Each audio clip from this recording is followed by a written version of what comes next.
Carnivalesque. Carnivalesque is a literary term coined by Mikhail Bakhtin, a Russian formalist, in one of his books, Problem of Dostoevsky. This is the name of books in which he coined this term कार्निवलस्क। सो इस video में हम बात करने वाले हैं कि कार्निवलस्क क्या होता है।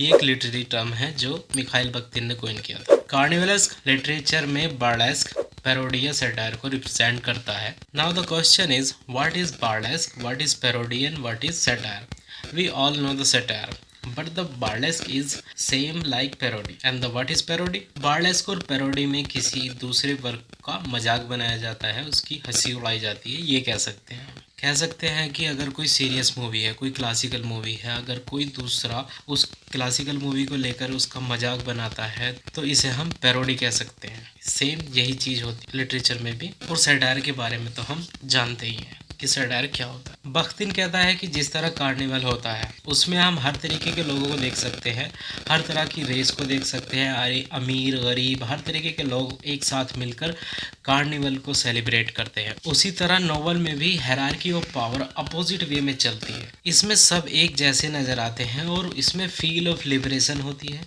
फ्रीडम देखने को मिलती है। जो भी literary work under the carnivalesque category में आता है, ये वर्क सोसाइटी में जो भी बुरा है, अजीब है, उस पर सटायर करता है। इसमें किसी भी वॉइस मतलब किसी भी अथॉरिटी का मजाक उड़ाया जा सकता है, किसी को भी कॉमिक वे में प्रेजेंट किया जा सकता है और ये चीज़ें सोसाइटी को करेक्ट करने के लिए होती हैं। दूसरे शब्दों में या और आसान शब्दों में हम कह सकते हैं कि बख्तिन ने कार्निवलस टर्म का यूज एक ऐसी सिचुएशन को क्रिएट करने के लिए किया है जहाँ पर ट्रेडिशनल, पॉलिटिकल और ये सारे रूल्स और ऑर्डर को एक साइड रख देते हैं और ये जो वर्ड है वो इक्वालिटी को सेलिब्रेट करता है। जैसे लोग कार्निवल में इक्वालिटी को सेलिब्रेट करते हैं जहाँ पर किंग, पुअर, रिच, सर्वेंट सब एक साथ में होते हैं।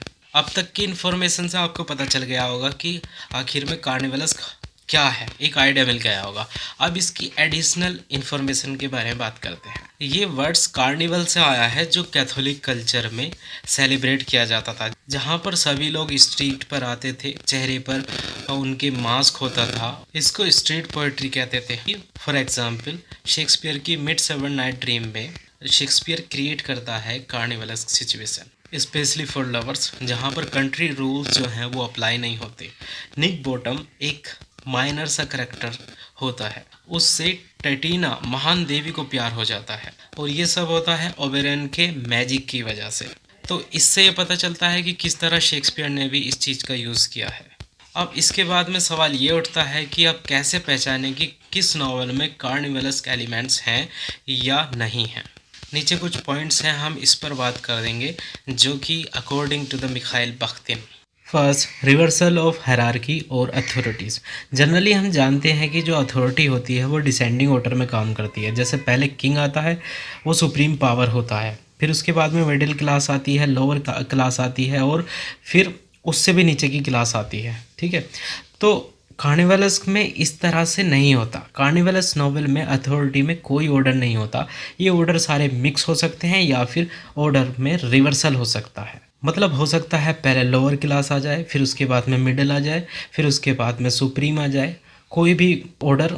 सेकंड पॉइंट, जब इम्परफेक्शन या किसी भी कमी को खूबी की तरह ट्रीट किया जाता है या मैडनेस को समझदारी से बेहतर माना जाता है या फिर समझदारी को बेवकूफ़ी माना जाता है, इस तरह के वक्स में कार्निवल देखा जा सकता है या इसे ही कार्निवल्स कहते हैं according to Mikhail Bakhtin. The third point is eccentric behaviour. जब कोई करेक्टर कुछ ऐसा बिहेव करता है जिसे सोसाइटी एक्सेप्ट नहीं करती, लेकिन ऐसे बिहेवियर वाले इंसान को, करेक्टर को नॉवेल में रीडर्स जो हैं वो पसंद करते हैं।